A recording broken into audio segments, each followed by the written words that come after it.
Hello students and welcome to our YouTube channel Rejoice Education. हम हमारे chapter 4 पे हैं, अंडरस्टैंडिंग लॉज। ये चैप्टर लिया गया है 8th standard CBSE social and political science text book से। ओके स्टूडेंट्स, हम पेज नंबर 43 पे हैं। Sorry. Do laws apply to all? Read the following situation and answer the questions that follow. A government official helps his son go into hiding because his son has been given a 10-year jail sentence by a district court for a crime that he has committed. एक government official है, वो अपने बेटे की मदद करते हैं छिप जाने में, क्योंकि उनके सन ने 10 साल की जेल उनके बेटे को सुनाई है डिस्ट्रिक्ट कोर्ट से, जो उन्होंने क्राइम किया है, उन्होंने जो कमिट किया है उनके बेटे ने, उस वजह से. Do you think that the government officials actions were right? आपको सही लगता है गवर्नमेंट ऑफिशियल के एक्शन सही थे? Should his son be exempt from the law just because his father is economically and politically powerful? जो उनका बेटा है उन्हें एग्जाम यानी छोड़ देना चाहिए लॉ की वजह से, क्योंकि उनके पापा इकोनॉमिकल यानी पैसे हैं उनके पास और वो पॉलिटिकली पावरफुल हैं? The above is clear case of the violation of law. Violation यानी law को तोड़ना. As you read in Unit 1, members of the Constituent Assembly were agreed that there should be no arbitrary exercise of power in independent India. Arbitrary यानी independent exercise of power. जो भी power होगी वो सबकी equal होगी. They therefore instituted several provisions in the constitution that would establish the rule of law. इसलिए उन्होंने बहुत सारे प्रोविजंस बनाए थे कॉन्स्टिट्यूशन में जो वो रूल एस्टैब्लिश करे लॉ का. The most important of these was that all persons in independent India are equal before the law. The law cannot discriminate between persons on the basis of their religion, caste or gender. What the rule of law means is that all law apply equally to all citizens of the country and no one can be above the law. कोई भी law के ऊपर नहीं हो सकता. Neither a government official nor a wealthy person nor even the president of the country is above the law. Government official नहीं, एक पैसे वाला इंसान भी नहीं, even president of the country भी लॉ के ऊपर नहीं हो सकता. Any crime or violation of law has a specific punishment as well as process through which the guilt of the person has to be establish. कोई crime या violation करता है या अवेलना करता है लॉ की, तो उसे एक पनिशमेंट दी जाती है और एक प्रोसेस होता है जहाँ पे अगर उसे गुनहगार माना जाता है तो ही उसे वो सज़ा सुनाई जाती है. But was it always like this? क्या वो हमेशा से ऐसे थे? In ancient India, there were innumerable and often overlapping local laws. बहुत सारे laws थे और overlapping यानी same laws, local laws थे. Different communities enjoyed different degrees of autonomy in administering these laws. हर एक community अपने खुद के law बनाती थी और वो क्या करती थी? Administer करती थी अपने खुद ही के laws को. वहाँ पे कोई government नहीं होती थी. Okay students, हम पेज नंबर 44 पे है, among their own. In some cases, the punishment that two persons receive for the same crime varied depending on their caste backgrounds, with lower caste being more harshly penalized. ठीक है, और तभी के ज़माने में punishment होती थी और दो लोगों ने अगर सेम क्राइम किया है तो वो पनिशमेंट भी डिपेंड करती थी उनके बैकग्राउंड पे, कास्ट के बैकग्राउंड पे. अगर वो लोअर कास्ट होता था तो उन्हें ज़्यादा पेनलाइज यानी उन्हें ज़्यादा पनिशमेंट मिलती थी. This slowly began to change as the system of law began to further evolve during the colonial period. और ब्रिटिश के टाइम पे ये सिस्टम ऑफ लॉ क्या हो गया? बदलने लग गया था students. It is often believe that it was the British colonist who introduce the rule of law in India. ऐसा माना जाता है कि ब्रिटिश कॉलोनिस्ट ने इंट्रोड्यूस किया था लॉज इंडिया के. Historians have disputed this claim on several grounds, two of which include first that colonial law was arbitrary and second that the Indian nationalists played a prominent role in the development of the legal sphere in British India. So historians जो है इस पे argue करते हैं, वो नहीं मानते, क्योंकि एक बात ये है कि ब्रिटिश का जो लॉ था वो आर्बिट्री यानी उसमें भेदभाव काफ़ी होते थे. और सेकेंड, इंडिया के जो नेशनलिस्ट, जो फ्रीडम फाइटर्स थे, उन्होंने काफ़ी इंपॉर्टेंट रोल प्ले किया है एक लीगल स्पीयर बनाने का इन ब्रिटिश इंडिया के टाइम पे. One example of the arbitrariness that continue to exist as part of British law is the sedition act 1870. The idea of sedition was very broadly understood within the act. Any person protesting or criticizing the British government could be arrested without due trial. तो ये act ऐसा था कि कोई भी इंसान जो निंदा करता है ब्रिटिश गवर्नमेंट की या प्रोटेस्ट करता है उनके खिलाफ उन्हें अरेस्ट किया जाएगा. ये सेडिशन एक्ट 1870 था students. So Indian nationalists began protesting and criticizing this arbitrary use of authority by the British.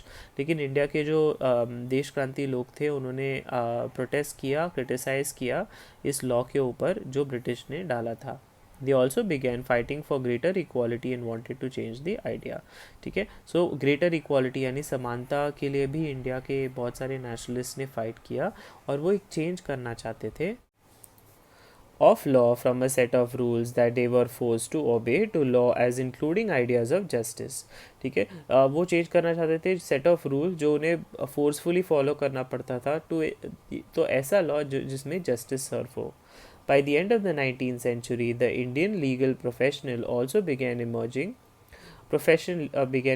and demanding respects in colonial courts. ठीक है. 19th सेंचुरी के एंड में इंडिया का लीगल प्रोफेशन भी बन गया था और वो ऊपर उठने लग गया. उनकी डिमांड भी काफ़ी बढ़ गई कॉलोनियल कोर्ट्स में. They began to use law to defend the legal rights of Indians. और ये लॉ यूज़ करने लग गए लीगल राइट्स इंडियंस के डिफेंड करने के लिए. Indian judges also began to play a greater role in making decisions. Therefore, there were several ways in which Indians played a major role in the evolution of the rule of law during the colonial period. So, Indians के भी काफ़ी ज़्यादा महत्व रखते हैं evolution rule of law के लिए colonial times में, British के time पे. With the adoption of the constitution, this document served as the foundation on which our representatives began making laws for the country. ठीक है. यही adoption था constitution का और यही document serve करता था foundation जहाँ पे representatives laws बनाते थे country के. Every year our representatives pass several new laws as well as amend existing ones. हर साल नए लॉज पास होते थे और पुराने वाले कुछ ना कुछ खारिज कर दिए जाते थे. In your class sixth book, you read about the Hindu Succession Amendment Act 2005. According to this new law, sons, daughters, and their mothers can get an equal share of family property. Similarly, new laws have been enacted to control pollution and provide employment. How do people come to think and propose the new law is necessary? You will read more about this in the next section. आपको कैसे पता चलता है कि एक नया law ज़रूरी है अभी के टाइम पे? आप इसे आगे पढ़ेंगे. How do new laws come out? The Parliament has an important role in making laws. There are many ways through which this takes place and is often different groups in society that raise the need for a particular law. अलग अलग group है society के जो raise करते हैं एक need की एक लॉ आना चाहिए. An important role of Parliament is to be sensitive to the problems faced by people. Parliament को काफ़ी sensitive होना पड़ता है लोगों के problems को लेके. Let us read a following story to understand how issue of domestic violence was brought to the attention of Parliament and the process adopted for this issue to become law. So students आगे page number 46 और 47 पे एक story दी गई है. ये एक ऐसी story है जो डोमेस्टिक वायलेंस यानी हिंसा की स्टोरी है एक औरत के ऊपर और किस तरह से वो पार्लियामेंट में जाती है और कैसे वो अपने राइट्स और लॉ का इस्तेमाल करके अपने आप में जीत हासिल करती है. तो स्टूडेंट्स वो स्टोरी ज़रूर पढ़िए, बहुत ही इंटरेस्टिंग सी स्टोरी है वहाँ पे. ओके स्टूडेंट्स, हम पेज नंबर 49 पे हैं. The role of citizens is crucial in helping Parliament frame different concerns that people might have into laws. Citizens का रोल काफ़ी ज़्यादा क्रूशल है. पार्लियामेंट को हेल्प करने के लिए अलग अलग कंसर्न्स प्रॉब्लम्स होते हैं जो लोगों को लॉ से related. From establishing the need for a new law is to be passed at every stage of the process. The voice of the citizen is a crucial element. अगर एक नया law पास करना है स्टूडेंट्स तो इसके लिए क्या करना पड़ता है, वो एक प्रोसेस है, धीमा सा प्रोसेस है और सिटीजन्स यानी इंसानों को अपनी आवाज़ उठानी पड़ती है, वो सबसे बड़ी बात है. This voice can be heard through TV reports, newspaper, editorials, radio broadcasts, local meetings, all of which help in making the work that parliament is more accessible and transparent to the people. ठीक है. तो यही है कि लोग अब TV report, newspapers, radio के ज़रिए अपनी आवाज़ उठा सकते हैं ताकि वो पार्लियामेंट तक पहुँचे और उस पर कुछ काम किया जाए. Unpopular and controversial laws. Let us now look at a situation where the parliament passes laws that turn out to be very unpopular. Sometimes a law can be constitutionally valid and hence legal, but it can continue to be unpopular and unacceptable to people because they feel that the intention behind it is unfair and harmful. ठीक है, कभी कभी एक law constitutionally valid हो सकता है लेकिन legal भी हो सकता है, लेकिन पॉपुलर और अनएक्सेप्ट कुछ लोग उसे एक्सेप्ट नहीं करेंगे। ठीक है, उनको लगता है कि इसका इंटेंशन जो है वो अनफेयर यानी सही मायने नहीं है उस लॉ के। Hence people might criticize यानी लॉ की निंदा कर सकते हैं। Hold public meetings, write about it in newspapers, report it to TV news channels etcetera. तो वो बड़े बड़े तादाद में लिख सकते हैं, अपनी आवाज़ें उठा सकते हैं, क्योंकि हमने देखा इंडिया एक डेमोक्रेटिक कंट्री है। हर इंसान को अपनी भाषा, इन अ डेमोक्रेसी लाइक आर्स, जैसे मैंने कहा, citizens can express their unwillingness to accept repressive laws framed by the parliament. Repressive यानी कि unacceptable. When a large number of people begin to feel that a wrong law has been passed, then there is a pressure on the parliament to change this. For example, various municipal laws on the use of space within municipal limits often make hawking and street vending illegal. ठीक है, वो municipal law है कि जो municipality का जो space है, limit है, तो हॉकिंग यानी कि हथकड़ी जो चलाते हैं या स्ट्रीट वेंडर्स सब्जी बेचते हैं वो इलीगल हो जाएगा। No one will dispute the necessity for some rules to keep the public space open so that people can walk on the pavements easily. किसी ने डिस्प्यूट नहीं किया कि जो पब्लिक स्पेस है उसे ओपन रखा जाए ताकि लोग वहाँ पे वॉक कर सकें और ये हॉकर्स और स्ट्रीट वेंडर्स उसे ब्लॉक ना करें। However, one also can't deny that hawkers and vendors provide essential services cheaply and efficiently to the millions living in a larger city. But हम ये भी नहीं कर सकते कि हॉकर्स और जो वेंडर्स हैं वो हमें एसेंशियल सर्विसेज चीपली देते हैं, बहुत सारे लोगों को देते हैं। This is their means of livelihood. Hence, if the law favors one group and disagrees the other, it will be controversial and lead to conflict. एक जगह फेवर करता है और दूसरी जगह नहीं, तो वो controversial हो सकता है और उससे विवाद बढ़ सकता है। People who think that the law is not fair can approach the court to decide on the issue.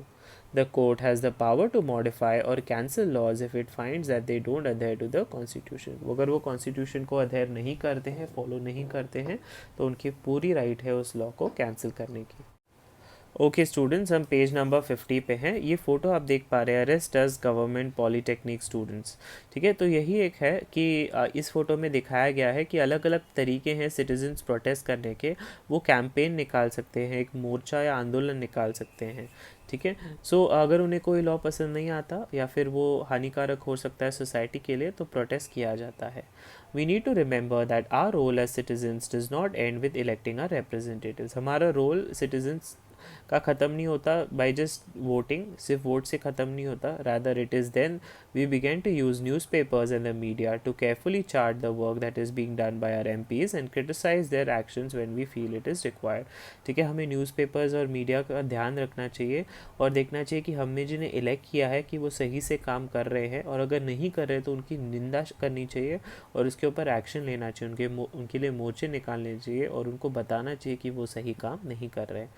Thus, what we should bear in mind is that it is the extent, involvement, and enthusiasm of the people that helps Parliament perform its representative functions properly. Parliament को अगर सही तरीके से function करना है तो लोगों की इन्वॉल्वमेंट, ठीक है, कहाँ तक उनकी पहुँच है और कितना जज्बा है लोगों में, उससे ऊपर ही वो पूरा पार्लियामेंट चलेगा और नए लॉज और पुराने लॉज का डिस्कशन हो पाएगा जब लोग उसके ऊपर आवाज़ उठाएंगे। Thank you students.